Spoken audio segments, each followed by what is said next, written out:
Hello, welcome to my channel Homemade. Hello, ഇന്ന് ഞാൻ നിങ്ങൾക്ക് വേണ്ടി കാണിച്ചു തരാൻ പോകുന്നത് നല്ല സ്ട്രോങ് സ്പൈസി ആയിട്ടുള്ള ഉണക്കമീൻ ചതച്ചതാണ്. ഉണക്കമീൻ ചതച്ചതെന്ന് പറഞ്ഞാൽ ഏത് ഉണക്കമീൻ വേണമെങ്കിലും നമുക്ക് ഉപയോഗിക്കാം. ഉണക്ക സ്രാവോ ഉണക്ക ചെമ്മീനോ ഒക്കെ വെച്ചുണ്ടാക്കാവുന്നേ ഉള്ളൂ. ഞാനിവിടെ ഉപയോഗിച്ചേക്കുന്നത് ഉണക്ക നങ്കാണ്. നങ്കെന്ന് പറയുന്ന മീനാണ്. ഇത് എനിക്ക് പറഞ്ഞു തന്നേക്കുന്നത് എൻ്റെ കസിൻ ശ്രീചേച്ചിയാണ്. ശ്രീചേച്ചി പറഞ്ഞു തന്നിട്ട് ഞാൻ ഉണ്ടാക്കി നോക്കിയപ്പോൾ നല്ല ടേസ്റ്റ് തോന്നി. താങ്ക് യു ശ്രീചേച്ചി. ഞാനത് കാരണം ഇപ്പോൾ എപ്പോഴും ഇവിടെ ഉണ്ടാക്കാറുണ്ട്. എല്ലാവർക്കും ഇഷ്ടമാണ്. നല്ല ടേസ്റ്റാണ്. ഇതിനകത്ത് ഞാൻ തേങ്ങയൊന്നും ചേർത്തിട്ടില്ല. ചമ്മന്തി പോലെ ഉള്ള ഒരു ഐറ്റം ആണെങ്കിലും തേങ്ങയൊന്നും ചേർക്കാതാണ് ഉണ്ടാക്കുന്നത്. നിങ്ങൾക്ക് എല്ലാവർക്കും ഇഷ്ടപ്പെടും. എല്ലാവർക്കും പെട്ടെന്ന് ട്രൈ ചെയ്ത് നോക്കാവുന്ന ഒരു റെസിപ്പിയാണ്. അപ്പോൾ നമുക്ക് എങ്ങനെയാണ് ഉണ്ടാക്കുന്നതെന്ന് നോക്കിയിട്ട് വരാം.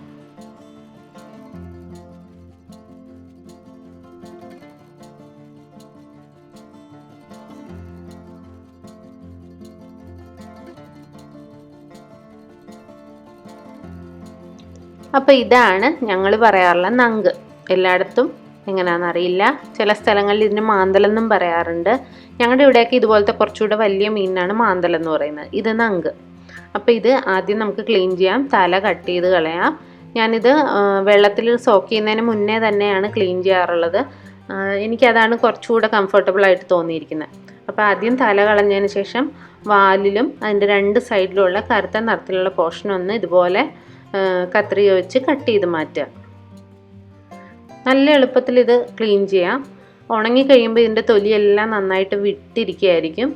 അപ്പോൾ അതിൻ്റെ രണ്ട് സൈഡിലുള്ള തൊലിയും കൂടെ നമുക്ക് പെട്ടെന്ന് ഇങ്ങനെ വലിച്ച് കളയാവുന്നതേ ഉള്ളൂ. അങ്ങനെ എല്ലാ മീനും നന്നായിട്ട് തൊലിയും വാലും തലയും എല്ലാം കളഞ്ഞ് നല്ല ഭംഗിയായിട്ട് ക്ലീൻ ചെയ്യാം.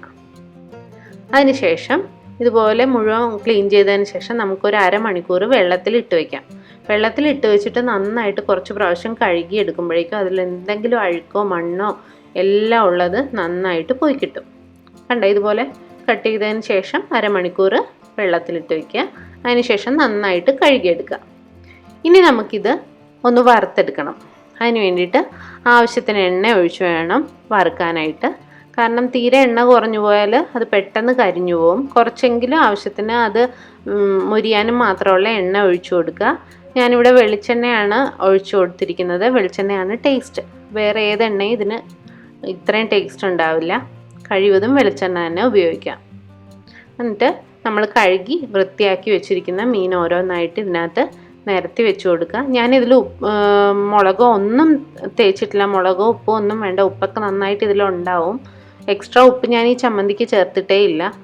അപ്പോൾ നല്ല ക്ലീൻ ആണെന്ന് ഉറപ്പ് വരുത്തുക മീൻ. അതിനുശേഷം ഇതുപോലെ ഒന്നും പുരട്ടാതെ തന്നെ നമുക്ക് ജസ്റ്റ് ഒന്ന് വറുത്തെടുക്കാം ആദ്യം. പിന്നെ പ്രത്യേകം ശ്രദ്ധിക്കണം, മീഡിയം ഫ്ലെയിമിൽ വെച്ച് വേണം വറുക്കാനായിട്ട്. ഇത് തീരെ കനം കുറഞ്ഞ മീനായതുകൊണ്ട് പെട്ടെന്ന് അങ്ങ് മൂത്ത് കരിഞ്ഞു പോവും. അതുകൊണ്ട് ഫ്ലെയിം മീഡിയം ആക്കി വെച്ചിട്ട് ചെറുതായിട്ട് ഗോൾഡൻ ബ്രൗൺ കളർ ആയി തുടങ്ങുമ്പോൾ തന്നെ അത് മറിച്ചിട്ട് കൊടുക്കണം. അല്ലാതെ ഒത്തിരി നേരം വെച്ചേക്കരുത്. ഇത് കണ്ട് ഈ ഒരു കളർ ആയി വരുമ്പോൾ തന്നെ വേഗം മറിച്ചിട്ട് കൊടുക്കുക.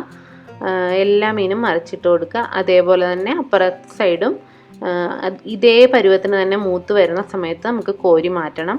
കാരണം ഈ മീൻ പെട്ടെന്ന് മൂത്ത് പോവും. ദശയ്ക്ക് കട്ടിയില്ലാത്ത മീനല്ലേ, അതുകൊണ്ട് പെട്ടെന്ന് മൂത്ത് പോവും. ഈ ഒരു പാകമായപ്പോൾ നല്ല ക്രിസ്പിയായി നല്ല വടി പോലെ ഇരിക്കും മീൻ. ആ ഒരു പിന്നെ നല്ല വടി പോലെ ഇരിക്കുന്ന ഒരു സമയത്ത് നമുക്കിത് ഇതിൽ നിന്നെടുത്ത് മാറ്റാം. കണ്ടോ, എല്ലാം ഒരു പാത്രത്തിലേക്ക് എടുത്ത് മാറ്റുക. ഇനി ഈ എണ്ണയിൽ തന്നെ നമുക്ക് ബാക്കി ഉള്ളിയും വേപ്പിലയും എല്ലാം കൂടെ മുളകും ഒക്കെ കൂടെ ഒന്ന് വഴറ്റിയെടുക്കണം. ഇതിന് കുറച്ച് കൂടുതൽ ചുവന്നുള്ളി ഉണ്ടെങ്കിൽ നന്നായിരിക്കും. ഞാനിപ്പോൾ ഇതുപോലെ 2 പിടി ഉള്ളിയാണ് എടുത്തിരിക്കുന്നത്. പിന്നെ നല്ല പൊടി പോലുള്ള ചമ്മന്തിയാണ്, ഡ്രൈ ആയിട്ടുള്ളതാണ് ആവശ്യമെന്നുണ്ടെങ്കിൽ 5-6 ചുവന്നുള്ളി ചേർത്താൽ മതി. ഒത്തിരി ചുവന്നുള്ളി ചേർത്ത് കൊടുക്കണ്ട. കാരണം കൂടുതൽ ഉള്ളി ചേർക്കുമ്പോൾ ഒരല്പം കുഴഞ്ഞ ഒരു രീതിയിലാണ് നമുക്കിത് കിട്ടുന്നത്. എനിക്ക് ഉള്ളിയുടെ ടേസ്റ്റ് വരുന്നത് ഭയങ്കര ഇഷ്ടമാണ്. അതുകൊണ്ടാണ് ഞാൻ കുറച്ച് കൂടുതൽ ഉള്ളി ചേർത്ത് കൊടുക്കുന്നത്. അപ്പോൾ അത് നിങ്ങളുടെ ഇഷ്ടം. കൂടുതൽ ഡ്രൈ ആയിട്ടുള്ള ചമ്മന്തി വേണമെന്നുണ്ടെങ്കിൽ ഇതിൻ്റെ പകുതി പോലും ഉള്ളി ചേർത്ത് കൊടുക്കണ്ട. പിന്നെ ഒരു 4-5 വെളുത്തുള്ളി അല്ലി അതുപടിയേ തന്നെ ഇടുക. ആ എണ്ണ അത്രയും മതി. ഇനി കൂടുതൽ എണ്ണയൊന്നും നമ്മൾ ഒഴിച്ചു കൊടുക്കണ്ട. ഈ എണ്ണയിൽ കിടന്ന് ഇതൊന്ന് മുരിഞ്ഞ് വരണം. ഒരു 5-6 വറ്റൽമുളകും കുറച്ച് കറിവേപ്പിലയും കൂടെ ചേർത്ത് കൊടുക്കുക. ഞാനിവിടെ പിരിയമുളകാണ് ഉപയോഗിച്ചിരിക്കുന്നത്. 5-6 നിങ്ങളുടെ എരിവിനനുസരിച്ച് ഇടുക. അപ്പോൾ ആദ്യം ഉള്ളി ഒന്ന് ചൂടായി കഴിയുമ്പോൾ വെളുത്തുള്ളി ഇട്ട് കൊടുക്കുക. ഉള്ളിയും വെളുത്തുള്ളിയും ചെറുതായിട്ടൊന്ന് മൂത്ത് വരുമ്പോഴേ മുളകും കറിവേപ്പിലയും ചേർക്കാവുള്ളൂ, അല്ലെങ്കിൽ മുളക് പെട്ടെന്ന് മൂത്ത് പോകും. ഉള്ളി മൂത്ത് വരുമ്പോഴേക്കും മുളക് കരിഞ്ഞു പോകും. അപ്പോൾ ഇതുപോലെ നല്ല പാകത്തിന് മൂത്ത് കഴിയുമ്പോഴേക്കും ഇതും കൂടെ നമുക്ക് മീനിൻ്റെ കൂടെ കോരിയെടുക്കാം. അതിനുശേഷം നമുക്ക് ചെറുതായിട്ടൊന്ന് മിക്സിയിൽ ചതച്ചെടുക്കുക. ഒത്തിരി അരഞ്ഞു പോയാൽ അതിൻ്റെ ടേസ്റ്റ് പോകും. അപ്പം ചെറുതായിട്ട് മിക്സിയിലൊന്ന് ചതച്ചെടുത്താൽ മതി. മിക്സിയിലല്ലെങ്കിൽ കല്ലിലിട്ട് ഇടിച്ചെടുത്താലും മതിയാവും. അതാണ് കൂടുതൽ നല്ലത്. ഇതെല്ലാം കൂടെ ഒരുമിച്ചൊന്ന് കറക്കിയെടുത്താൽ മതി, അധികം അരഞ്ഞു പോകരുത്. പിന്നെ ഒത്തിരി സ്പൈസി ആയിട്ടുള്ളത് ഇഷ്ടമില്ല എന്നുണ്ടെങ്കിൽ മാത്രം ഒരു 1/2 കപ്പ് തേങ്ങ കൂടെ ചെറുതായിട്ടൊന്ന് അവസാനം മൂപ്പിച്ചതിൻ്റെ കൂടെ ചേർത്ത് ചതച്ചെടുക്കുക. തേങ്ങയും കൂടെ ചേരുമ്പോൾ ഒത്തിരി സ്ട്രോങ് ആവില്ല, ഒത്തിരി ഉപ്പൊന്നും അറിയില്ല. ഇതിപ്പോൾ പിന്നെ നമ്മുടെ ഉണക്കമീൻ ആയതുകൊണ്ട് നല്ല സ്ട്രോങ് ആയിരിക്കും. നല്ല ഉപ്പും മുളകിൻ്റെ നല്ല എരിവും എല്ലാം കൂടെ നല്ല സ്പൈസി ആയിരിക്കും. അത്രയും സ്പൈസി ആവണ്ടെന്നുണ്ടെങ്കിൽ മാത്രം അല്പം തേങ്ങ ചേർത്ത് കൊടുക്കുക. ഞാനിവിടെ തേങ്ങ ചേർക്കാതാണ് എടുക്കാറുള്ളത്. ഇതാകുമ്പോൾ കുറച്ച് എടുത്താൽ മതി. നമുക്ക് ആവശ്യത്തിന് കഞ്ഞി കുടിക്കാനുള്ളതുണ്ടാവും. ഒരല്പം 1-2 സ്പൂൺ ഉണ്ടെന്നുണ്ടെങ്കിൽ നമുക്ക് വേറെ കറിയൊന്നും വേണ്ട. അപ്പോൾ നമ്മുടെ ടേസ്റ്റി ആയിട്ടുള്ള ഉണക്കമീൻ ചതച്ചത് റെഡി ആയിട്ടുണ്ട്. എല്ലാവർക്കും ഇഷ്ടപ്പെടും. എല്ലാവരും ട്രൈ ചെയ്ത് നോക്കി വിവരം അറിയിക്കുക. Thank you.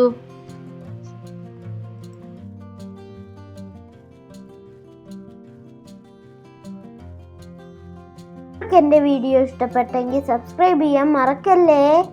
എൻ്റെ പുതിയ വീഡിയോസിൻ്റെ നോട്ടിഫിക്കേഷന് വേണ്ടി ബെൽ ബട്ടൺ ക്ലിക്ക് ചെയ്യണേ.